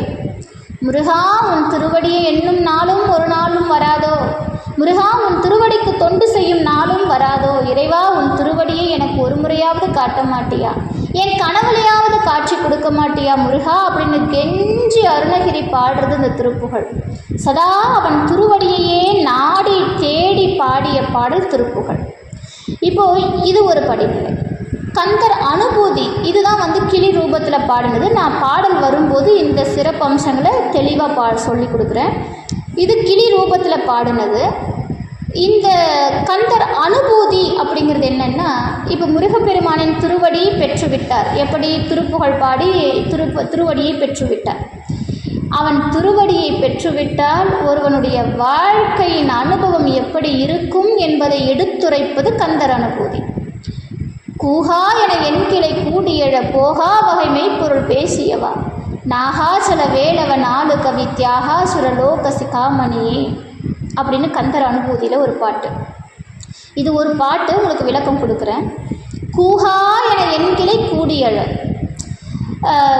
நம்முடைய கடைசி காலகட்டம் அந்த இறப்பில் என்னுடைய கிளை, அதாவது என்னுடைய குடும்பத்தார்கள், என்னுடைய சுற்றத்தார்கள், என்னுடைய உறவினர்கள், இன்னும் இருக்கக்கூடிய சொந்த பந்தங்கள், இவங்கெல்லாம் என்னை கூடி இருந்து என் பக்கத்தில் இருந்து அழாமல் அப்படிலாம் எனக்கு நான் போகக்கூடாது. முருகா ஞானா தியாகாச்சல லோக சிகாமணியே, நான் உன் திருவடிக்கு வந்துடணும், உன்னோடு நான் கலக்கணும். இந்த உடலை விட்டு உயிரை யமன் கொண்டு செல்லக்கூடாது, நீ வா அப்படின்னு கூப்பிடுறார் அருணகிரி. இது முருகப்பெருமானின் திருவடியை பெற்றுவிட்டால் அவருக்கு வரக்கூடிய அனுபவம். அப்போ முருகப்பெருமான் திருவடி எவர் ஒருவருக்கு கிடைக்கிறதோ அவர்களுக்கு கட்டாயம் யம பயம் இருக்காது. யமன் அவரை நெருங்க மாட்டான். ஏன்னா திருப்புகழ் இருக்கிற இடத்துல கூற்றுவன் அஞ்சுவான். கூற்றுவன்னா யமன். யமதர்மன் பயம் கொள்வான். ஐயோ அங்கே திருப்புகழ் இருக்குது, அப்போ அவன் முருகப்பெருமானுடைய பக்தன். ஒரு விஷயம் வரும், அதாவது சஷ்டி விரதம் இருக்கக்கூடியவர்களை யமன் நெருங்க மாட்டான்னு ஒரு விஷயம் இருக்குது. ஏன் அப்படின்னா முருகப்பெருமானுடைய பக்தர்களை நெருங்கிறதுக்கு யமனுக்கு ஒரு இதுவே கிடையாது. யமன் வர மாட்டான், அவனுக்கு அந்த தைரியம் கிடையாது. காலனையே காலால் எட்டி உதைத்த காலகாலனே தொழுத அந்த அற்புத குழந்தை முருகப்பெருமான். காலகாலமாக நின்ற அந்த சிவபெருமான் தம்முடைய அற்புதமான அந்த தோற்றத்தின் அழகு வடிவத்தை அந்த முருகப்பெருமானை தொழுது நிற்கிறார் என்று அருணகிரி பாடுகிறார். அப்படிப்பட்ட தெய்வத்தின் திருவடியை பெற்ற நமக்கு எக்காலத்திலும் யமதர்மனின் பயம் இருக்காது. யமனுக்கே நான் பயப்பட மாட்டேன்னா உனக்கா பயப்படுவேங்கிற திமிர் நமக்குள்ள வரும். திருப்புகழ் படிக்கும் அவ சிந்தை வடுவாலே ஒருத்தரை மதிப்பதில்லை உந்தன் அருளாலே என்ற திமிர் நமக்குள்ள வரும். அந்த திமிரை கொடுக்கக்கூடியவன் முருகப்பெருமான். அப்படிப்பட்ட அற்புதமான இந்த திருப்புகழின் படிநிலை 2 கந்தர் அனுபூதி. அவன் திருவடியை பெற்ற பிறகு எனக்கு என்னையா கவலை இருக்குங்கிற ஒரு தைரியம், அந்த அனுபவத்தை கொடுக்கக்கூடியது. சரி, இந்த அனுபவம் எங்கே போய் நிற்குது அப்படின்னா, அருணகிரி ஒரு கட்டத்துக்கு மேலே போய் பாடுறாருங்க. கந்தர் அலங்காரத்தில் ரொம்ப அழகாக பாடுறார். அதாவது காலனையே எதிர்த்து பாடுகிறார். காலனை பார்த்தாலே நமக்கு முதல்ல பயம்தான் வரும் இல்லையா? இந்த யமனை பார்த்தா பயப்படாதவங்க யாருமே கிடையாது. ஆனால் அப்படிப்பட்ட காலனை பார்த்து காலா என் அருகில் வாடான்னு கேட்குறார். நீ என் முன்னாடி வந்து நின்றுடுவியா? உனக்கு அந்த தைரியம் இருக்கா? அப்படி நீ வந்து நின்றுட்டேன்னா என்கிட்ட என்ன இருக்கு தெரியுமா? என் அவிரோத ஞான சுடர் வடிவால் கண்டாயடா அந்தகா அப்படின்னு கேட்கிறார். சூலாயுதமும் தண்டாயுதமும் விழத்தாக்கி உன்னை திண்டாட வெட்டி விடவிடுவேன் கண்டாயடா அந்தகா என் அவிரோத ஞான சுடர் வடிவாளுங்கிறார். என்கிட்ட என்ன இருக்கு தெரியுமா? என் முருகப்பெருமானின் ஞான சுடர் வடிவாள் இருக்கிறது. அப்படிப்பட்ட என்னை நீ நெருங்க முடியுமா? யமனை சண்டைக்கு கூப்பிடுறாருங்க அருணகிரி. இந்த அருணகிரி யாரு? இந்த உலக மாயையிலே சிக்குண்டு இந்த உயிரே வேணான்னு அஞ்சி அந்த கோபுரத்தின் மீது இருந்து குதிக்க துணிந்தவர் இந்த அருணகிரி. இதே அருணகிரி கந்தர் அலங்காரத்தில் பாடுறார். கூற்றுவனை எதிர்த்து சண்டையிட்ட மாதிரி பேசுகிறார். சண்டைக்கு வாடான்னு கூப்பிடுறார். அப்போ யமதர்மனையே நேருக்கு நேராக சண்டை போட கூப்பிட்றாருன்னா அந்த தைரியத்தை கொடுத்தது யார் அப்படின்னா முருகப்பெருமான். முருகப்பெருமானுடைய திருவருள் ஒருவனுக்கு கிடைத்து விட்டால் இந்த உலகத்தில் அவன் பயப்படுற வேண்டிய விஷயம் ஒன்று கூட கிடையாது. ஒரு விஷயமும் கிடையாது. வாரியார் சுவாமிகளுடைய கடைசி காலகட்டம், அவருக்கு 80 வயது ஆகுது. அவர் எப்போதும் ஒரு வார்த்தை சொல்லுவார், என்னை எக்காலத்திற்கும் எவன் நெருங்க மாட்டான், முருகப்பெருமானே வருவான். யம தூதர்களோ யமனோ என்னை நெருங்க மாட்டான், நான் வணங்கும் கந்தக் கடவுளே என்னை அழைத்து செல்வான்னு வாரியார் சுவாமிகள் அடிக்கடி சொல்வார். அவருடைய கடைசி காலகட்டம், வெளிநாட்டிலே அவருக்கு சொற்பொழிவு முடியுது. அவர் வருகிறார், விமானத்தில் வந்து கொண்டிருக்கிறார். அங்கே விமானத்திலே ஒரு அனௌன்ஸ்மெண்ட் கொடுக்குறாங்க, திருப்பதி கோபுரம் தெரியுது பாருங்க அப்படின்னு. உடனே வாரியார் சுவாமிகள் பக்கத்தில் இருக்கக்கூடிய தம்முடைய உதவியாளரை கிட்ட கேட்குறார், பக்கத்தில் திருத்தணி கோபுரம் தெரியுதா அப்படின்னு. பக்கத்தில் இருக்கிறது திருத்தணி கோபுரம் தானேன்னு வாரியார் சுவாமி கேட்குறார். ஏன்னா 6 படை வீடுகளிலே மிக உயர்ந்த கோபுரத்தை கொண்டது திருத்தணி கோபுரம். அவரும் சொல்கிறார், ஆமாம் திருத்தணி கோபுரம் தான் தெரியுது. வாரியார் சுவாமி கடைசியாக சொன்ன வார்த்தை, திருத்தணி முருகன் வழித்துணை வருவான்னார். அவருடைய ஆன்மா முருகப்பெருமானோடே கலந்தது. இது நடந்த அதிசயம், ரொம்ப தூரம் இல்லை. நம்ம முன்னோர்கள் வாழ்ந்த இதே காலகட்டத்தில் வாழ்ந்தவர் வாரியார் சுவாமி. அவருடைய அந்த ஆன்மா ஆகாய மார்க்கமாகவே முருகப்பெருமானின் திருவடியை அடைந்தது. மயில் வாகனமே வந்து அழைத்து கொண்டது போல அந்த விமானத்தினிலேயே அவருடைய ஆன்மா இறைவன் திருவடியை சார்ந்தது. அவரிடத்துல எல்லாரும் கேட்பாங்க, உங்களுக்கு பிறவிகள் மேலே நம்பிக்கை இருக்கு இல்லையா? பொதுவாக இந்து மதத்திலே பிறவிகள் என்பது நம்பிக்கையோடு, இந்து மதம் மட்டுமல்ல எல்லா உயிர்களுக்கும் அது உண்மை. ஆனால் ஏனோ ஏனையவர்கள் அதை எடுத்துக்கிறதில்ல. ஆனால் அப்போ கேட்குறாங்க வாரியார் சுவாமி கிட்ட, உங்களுக்கு அடுத்த பிறவி இருக்கா அப்படின்னு. அவர் சொல்கிறார், எனக்கு அடுத்த பிறவி இல்லை. அதை எப்படி உங்களால் அவ்வளோ துல்லியமாக சொல்ல முடியும்? நான் போன பிறவியில் திருப்புகழை படிக்கல, அதனால் நான் இந்த பிறவி எடுத்துட்டேன். இந்த பிறவியில் நான் திருப்புகழை படிச்சுட்டேன், எனக்கு அடுத்த பிறவி இல்லைங்கிறார். அப்படிப்பட்ட பொக்கிஷம் திருப்புகழ். இது சர்வசாதாரணமாக ஒருவர் வீட்டுக்கு வராது. யார் நினச்சாலும், ஏன் காலகாலமாக உங்கள் வீட்டில் திருப்புகழ் படிக்கிறவங்க இருக்கலாம், ஆனால் உங்களால் படிக்க முடியாது. அது அவன் அருள் இருந்தாலொழிய அந்த திருப்புகழை தொட முடியாது. திருப்புகழ் புத்தகம் வீட்டிலேயே இருக்கும், ஆனால் நம்மளால் படிக்க முடியாது. என்ன காரணம்? அதற்கு முருகப்பெருமான் அருள் செய்யணும். எப்போது நம் வினைகளை தீர்த்து வைக்க வேண்டும் என்று முருகப்பெருமான் நினைவு கொள்கிறானோ, எப்போது நம் வினைகளை அகற்றி நம்மை ஆட்கொள்ள வேண்டும் என்று அவன் நினைக்கிறானோ, அவன் நம்மோடே இருந்துவிட ஆசை கொள்கிறானோ, அப்போது நம் திருப்புகழை தொடுவோம், அப்போது நாம் திருப்புகழ் பாடுவோம். அப்படிப்பட்ட அற்புதமான பொக்கிஷம் திருப்புகழ். இந்த திருப்புகழ் நமக்கு கிடைத்த வரலாறு அப்படிங்கிறது ரொம்ப சுவாரஸ்யம். இன்றைக்கி நம்ம எல்லாரும் போற்றி புகழ்ந்து பாடிக்கிட்டு இருக்கிறோம் இல்லையா? இந்த திருப்புகழ் அருணகிரிநாதர் 15ஆம் நூற்றாண்டில் கொடுத்துட்டு போயிட்டார். அன்னைக்கு அவருடைய அந்த அற்புதமான திருப்புகழை கிட்டத்தட்ட 1800 வருஷத்துக்கு பிறகு, அதாவது 1871 தான் மீண்டும் வெளிக்கொண்டு வராங்க. அது எப்படி நடந்தது அப்படின்னா, இந்த திருப்புகழ் நமக்கு கிடைக்கிறதுக்கு கிட்டத்தட்ட 24 வருட உழைப்பு இதில் இருக்குன்னா நம்புவீங்களா? இவருடைய திருப்புகழ் கிட்டத்தட்ட 1325 திருப்புகழ் தான் நமக்கு கிடச்சிருக்கு. மொத்தம் 16,000 பாட்டு பாடியிருக்கிறாரு. 1325 பாட்டு தான் நமக்கு கிடச்சிருக்கு. திருவள்ளுக்கூற்றிருக்கையோடு சேர்ந்து 1326. இதில் 1307 இசை பாடல் இருக்குங்க. கிடைச்ச வெறும் 1300 சொச்சம் பாடல்லையே 1307 இசை பாட்டு இருக்குது. 1088க்கும் மேற்பட்ட சந்த வேறுபாடு இருக்குது. ஒரே சந்தத்தில் பல பாடல் வராது. இதுக்கு ஒரு சந்தம் இருக்கும், அதுக்கு ஒரு சந்தம் இருக்கும். இதுக்கு ஒரு இசை இருக்கும், அதுக்கு ஒரு இசை இருக்கும்.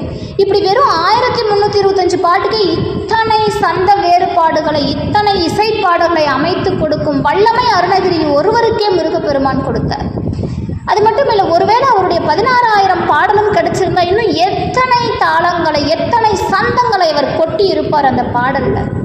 அதெல்லாம் நம்மளால் நினச்சி கூட பார்க்க முடியுதா? ஒருவருடைய வாழ்க்கையில் இந்த 1325 திருப்புகழையும் வாழ்நாள் முழுக்க படிச்சுட்டான் அப்படின்னா அவன்தான் முருகன் அடிமை. அவன்தான் முருகன் அடிமை. நான் அடித்து சொல்கிறேன். ஆனால் அது அவ்வளவு எளிதாக நடக்கக்கூடிய காரியமே இல்லை.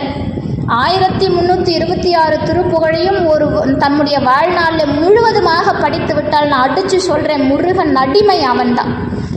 ஆனால் அதற்கு மிக அதிக போராட்டங்களை நாம் சந்திக்க வேண்டும்.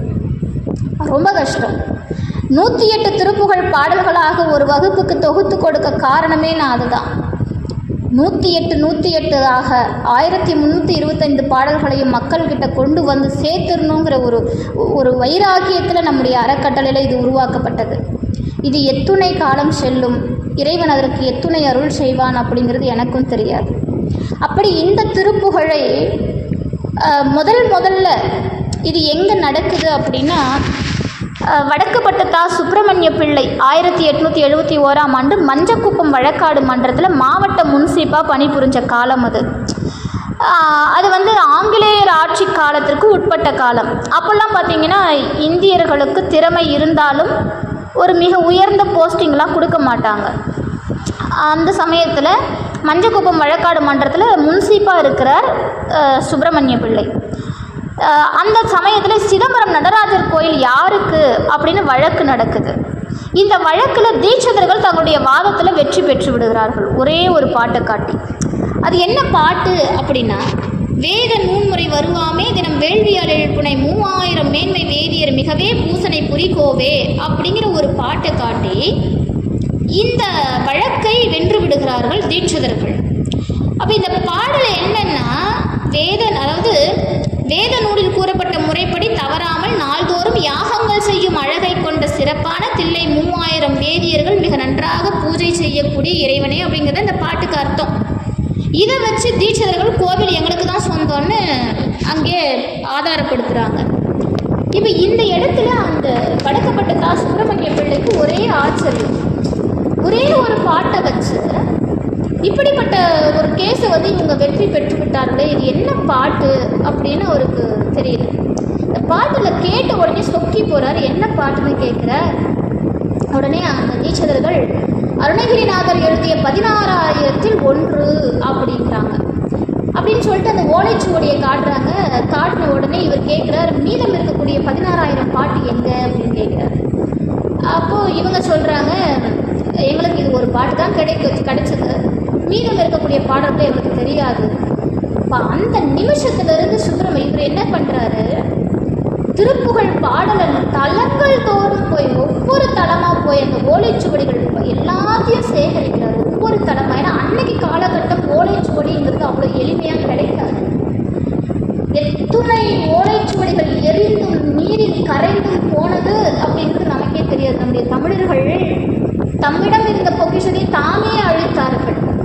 இந்த ஓலைச்சுவடி இருந்தால் வீட்டில் கெட்டது அப்படின்னு சொல்லி ஒரு குரலியை கிளப்பி விட்டு, அதாவது அந்நிய சக்திகள் நம்முடைய கலாச்சாரத்தையும் நம்முடைய பண்பாட்டையும் நம்முடைய இறையாண்மையும் வேரோடு அழிக்க நினைத்த அந்த தீய சக்திகள் ஓலைச்சுவடி அழிக்கும் முறையை பயன்படுத்தி, அதாவது இது எப்படி அழிக்க வேண்டும் என்ற யூகத்தை வளர்த்து மக்களிடையே ஒரு அறியாமையை புகுத்தினார்கள். அந்த அறியாமையின் காரணமாக அப்பாவி மக்கள் எத்தனை ஓலைச்சுவடிகளை எரித்தும் சாம்பலாக்கியும் நீரில் கரைத்தும் விட்டனர். சாமிநாத ஐயர் உவேசா, இன்னைக்கு தமிழ் அப்படின்னாலே சாமிநாதர் ஐயருடைய நினைவு தான் நமக்கு வரணும். அவர் இந்த தமிழ் ஓலைச்சுவடிகளை காப்பாற்றுவதற்காக எத்தனை இரவுகள் எத்தனை நீருக்குள் மூழ்கி இருந்து, அதாவது நீரிலே மூழ்கி இருப்பாராம். இரவு தோறும் காத்திருந்து அந்த ஓலைச்சுவடியை கொண்டு வருவாராம். அப்படியெல்லாம் இந்த தமிழ் ஓலைச்சுவடி காக்கப்பட்டது. அப்படிப்பட்ட காலகட்டத்தில் தலங்கள் தோறும் போயிட்டு ஒவ்வொரு வீடாக போயிட்டு எங்கெல்லாம் அருணகிரி பாடி இருக்கிறாருன்னு கண்டுபிடிச்சு கிட்டத்தட்ட அவரால் எத்தனை பாடல்கள் கண்டுபிடிக்க முடிஞ்சது அப்படின்னா ஒரு 1300 பாட்டு அவரால் கண்டுபிடிக்க முடிஞ்சது. அவ்வளோதான். அப்போ அந்த 1300 பாட்டு கண்டுபிடிச்சாரு. உவே சாமிநாதனுக்கும் இவர் வந்து லெட்டர் எழுதுகிறார். அந்த காலத்தில் கடிதம் தான், அதனால் கடிதம் எழுதுகிறாரு. யார்? வடக்குப்பட்டு சுப்பிரமணிய பிள்ளை. அந்த திருப்புகழ் சுவடிகள் உங்ககிட்ட இருந்துச்சுன்னா நீங்கள் பார்த்தீங்கன்னா எனக்கு சொல்லுங்கள் அப்படின்னு ஊவேசா கிட்ட திருப்புகழை பற்றி கேட்குறார். அவர் இந்த ஊவேசா அவர்கள் என் சரித்திரம் அப்படிங்கிற நூலில் இதை பதிவிட்டு சொல்கிறார். அப்படிப்பட்ட திருப்புகழில் இவருடைய முயற்சியால் ஒரு 1324 பாட்டு கிடச்சிது. எம் அருணகிரிநாதர் போதும் 16,000 திருப்புகழ் அமுதத்தில் வெறும் 1300 சொச்சம் பாடல்கள் தான் கிடச்சிது. அதற்கு பிறகு சுப்பிரமணிய பிள்ளையினுடைய மகன் செங்கல்வராயன் பிள்ளை அவர்கள் தான் இந்த திருப்புகழை விரித்து நமக்கு கொடுத்தது, அதாவது அதற்கு பொருளுரையோடு தொகுத்து நமக்கு கொடுத்தது. அவரால் தான் இந்த பாடல்கள் நம்ம கையில் இன்னைக்கு வந்து சேர்ந்தது. அப்படிப்பட்ட அற்புதமான பாடல் இந்த திருப்புகழ் பாடல். ஏன்னா இந்த திருப்புகழ் நமக்கு படிக்கணும் அப்படின்னா இன்றைக்கி வடக்கு பட்டுத்தா சுப்பிரமணிய பிள்ளையும் அவருடைய மகனான செங்கல்வராயன் பிள்ளையும் பெரும் பாட்டினால் நமக்கு கிடைச்சிருக்குது அப்படிங்கிற ஒரு உன்னத செய்தியை நம்ம புரிஞ்சுக்கணும். அவர்களுடைய பெரும் உழைப்பினால் இந்த திருப்புகழ் நம்ம கைக்கு கிடைச்சிருக்கு. அதனால் இந்த செய்தியும் உங்களுக்கு சேர்த்தே சொல்கிறேன். இப்படிப்பட்ட திருப்புகழைத்தான் நாம் இன்னைக்கு படிக்க வந்திருக்கிறோம். இது சாதாரண காரியம் அல்ல. அடியேனின் சிறு முயற்சியில் ஒரு 108 திருப்புகழ் பாடலை எம்முடைய சமுதாயத்திற்கு நான் கொடுக்குறேன் அப்படிங்கிற ஒரு பேரின்பம் எனக்கு இறைவன் கொடுத்தால் போதும் என்ற எண்ணத்தில் வந்தவள் நான்.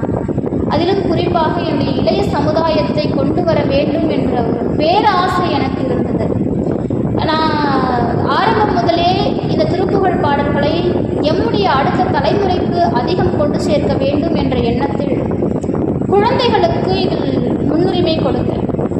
ஏன் அப்படின்னா, குழந்தைகள் திருப்புகழை படிக்க படிக்க அடுத்த தலைமுறை மாறும் அப்படிங்கிற நம்பிக்கை எனக்கு இருக்குது. அடுத்த சன்னதி மாறுங்கிற நம்பிக்கை எனக்கு இருக்குது. குழந்தைகள் தான் நம்முடைய வருங்காலம் அப்படிங்கிறதால அவர்களுடைய எண்ணம், செயல், சிந்தனை அனைத்தும் நல்லொழுக்கத்தோடு மாறினால் சமுதாயம் மாறும். இது வெறும் பக்தி வழி அல்ல. வெறும் பக்தியை மட்டும் வளர்க்கும் வழிக்காக நான் திருப்புகழ் என்னும் பொக்கிஷத்தை கையில் எடுக்கலை. இது சமுதாய நோக்கத்தோடு எடுக்கப்பட்டது. நம்முடைய தமிழ்மறை தெய்வ பேரவை அறக்கட்டளையில் தமிழ் மறைன்னு நான் பேர் வச்ச காரணமே தமிழ் இலக்கியங்கள், பக்தி இலக்கியங்களை கொண்டு வர வேண்டும். திருப்புகழ், திருமுறை, 4000 திவ்ய பிரபந்தம், திருப்புகழ் உட்பட சங்க இலக்கியங்கள், நூல்கள் எல்லாத்திலும் நம்முடைய தமிழ் எந்த அளவிற்கு இருக்குது, நம்முடைய அருளாளர்கள் நமக்கு எத்தனை வழிகளை காட்டி இருக்கிறார்கள், இறைவன் திருவடியை தவிர வேறு எந்த சக்தியும் நம்மை காக்க முடியாது என்கிற அற்புத தத்துவத்தை நம்முடைய அருளாளர்கள் எத்தனை அழகாக நமக்கு கொடுத்துவிட்டு போயிருக்கிறாங்க. அவர்கள் இந்த சமுதாயத்திற்கு, இந்த இலக்கியத்திற்கு, இந்த பக்திக்கு, இறைவனுடைய அருளுக்கு எத்தனை பணியாற்றி இருக்கிறார்கள் என்பதை நாம் தெரிந்து கொள்ள ஒரு அற்புதமான வழியை இறைவன் இந்த அறக்கட்டளை மூலமாக அனைவருக்கும் கொடுக்க வேண்டும் என்ற ஆசையே என் மனதில் மேலோங்கி இருந்த காரணத்தினால் இதை அடியே எடுத்து செய்ய ஆரம்பித்தேன்.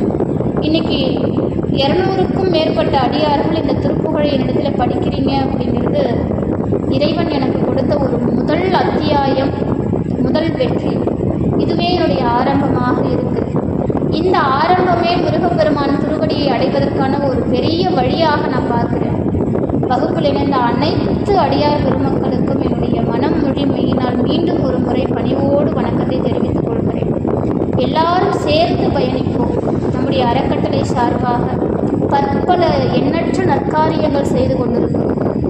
ஏழை அடியார்களுக்கு உதவுவதிலிருந்து, குழந்தைகளுக்கு பள்ளி கட்டணம் முதல் அவர்களுக்கான புத்தகங்கள், உடைகள் இதெல்லாம் வாங்கி கொடுக்கறதுலேருந்து, முதியோர் இல்லத்திற்கு உணவு கொடுக்கறதுலேருந்து, பக்தி இலக்கிய நூல்களுக்கான செலவுகள் செய்கிறதுலேருந்து, நாயன்மார்களுடைய குரு பூஜை, அருணகிரிநாதரின் குரு பூஜை, அருளாளர்களுடைய வரலாறுகள் இதையெல்லாம் சொற்பொழிவாக கொண்டு வந்து எண்ணற்ற சமுதாய சீர்பணிகளை செய்வதற்காக இந்த அறக்கட்டளை நடந்து கொண்டிருக்கிறது. அதில் இணைந்த அத்துணை அடியார்களையும் அன்போடு வரவேற்கிறேன். உங்கள் எல்லாருடைய அருளோடும், உங்கள் எல்லாருடைய ஆசீர்வாதத்தோடும் இந்த நிறுவனமானது சிறப்பாக நடக்க வேண்டும். எண்ணற்ற பெரியோர்கள், எண்ணற்ற அடியோர்கள் இந்த அறக்கட்டளையில் தொடர்ந்து பயணிக்கணும் அப்படிங்கிற ஆசை எனக்கு இருக்குது.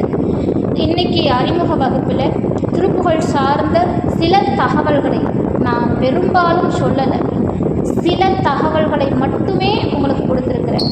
பல தகவல்கள் உங்களுக்கு வகுப்பில் தான் கிடைக்கும். அதாவது ஒவ்வொரு பாடலிலும் கிடைக்கும். ஒரு பாடலுக்கு குறைஞ்சபட்சம் அரை மணி நேரத்துக்கு மேலே விளக்கம் வரும். அதனால் நிறைய செய்திகள் உங்களுக்கு தரப்படும். இது வெறும் பாடல் வகுப்பு மட்டுமல்ல, நம்முடைய ஆன்மீக சிந்தனையை தூண்டும் வகுப்பாகவும் அமையும் என்பதில் எள்ளளவும் சந்தேகமில்லை. இந்த வகுப்பானது நிறைவு பெறுகிறது. வாழ்த்து பாடி வகுப்பை நிறைவு செய்கிறேன். பிறகு உங்களுடைய சந்தேகங்களை நீங்கள் கேட்டு தெரிந்து கொள்ளலாம். திருப்புகழ் சார்ந்த எண்ணற்ற சந்தேகங்கள் இருக்கத்தான் செய்யும். தாராளமாக கேட்கலாம். வான்முகில் வழாது பெய்க மழைகளும் சுரக்க மன்னன் பொன்முறை அரசு செய்க குறைவிலாத உயிர்கள் வாழ்க நான்மறை அறங்கள் ஓங்க நான்மறை அறங்கள் ஓங்க நற்றவும் வேள்வி மல்க நான்மறை அறங்கள் ஓங்க நற்றவும் வேள்வி மல்க மேன்மை கொள் சைவ நீதி விளங்குக உலகம் எல்லாம் மேன்மை கொள் சைவ நீதி விளங்குக உலகம் எல்லாம். சண்முகக் கடவுள் போற்றி சரவண துதித்தாய் போற்றி கண்மணி முருகா போற்றி கார்த்திகை பாலா போற்றி தன்மலர் கடப்ப மாலை தாங்கிய தோளா போற்றி விண்மதி வதனவள்ளி வேலவா போற்றி போற்றி. ஆறிரு கடந்தோள் வாழ்க ஆறு முகம் வாழ்க வெற்பை கூறுசை தனிவேல் வாழ்க குக்குடம் வாழ்க செவ்வேலேறிய மஞ்சை வாழ்க யானை தன் அணங்கு வாழ்க மாறில்லா பள்ளி வாழ்க வாழ்க சீரடியாரெல்லாம். உருவாய் அருவாய் உலதாய் இலதாய் மறுவாய் மலராய் மணியாய் ஒளியாய் கருவாய் உயிராய் கதியாய் விதியாய் குருவாய் வருவாய் அருள்வாய் புகழ்வே குருவாய் வருவாய் அருள்வாய் புகழ்வே. நம பார்வதி பதையே ஹர ஹர மகாதேவா. ஆரூரமர்ந்த அரசே போற்றி சீரா திருவையாரா போற்றி தென்னாடுடைய சிவனே போற்றி எந்நாட்டவர்க்கும் இறைவா போற்றி தென்னாடுடைய சிவனே போற்றி எந்நாட்டவர்க்கும் இறைவா போற்றி ஏகம்பத்துரை எந்தாய் போற்றி பாகம் பெண்ணொரு ஆனாய் போற்றி அண்ணாமலையம் அண்ணா போற்றி கண்ணாரமுத கடலே போற்றி காவாய் கனக திரளே போற்றி கையிலை மலையானே போற்றி போற்றி. திருச்சிற்றம்பலம்.